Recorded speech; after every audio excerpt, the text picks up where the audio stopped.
বর্তমান সময়ে বাবা মাকে কাঁদায়, মহাবীর বললে আজ তুমি কাঁদাইতেছ, দুদিন পরে তুমি কি কোনোদিন বাবা মা হবে না? তোমার সন্তান তোমায় দুগুণ কাঁদাবে।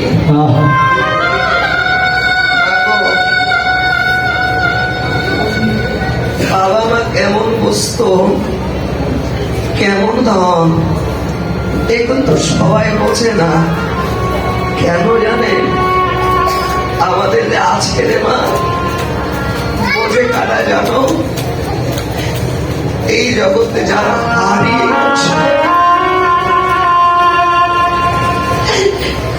জগতে যার মা বলবার মতো আর কেউ নাই, ওই সন্তান বোঝে যে মা হলো কেমন ধন। বাবা রে,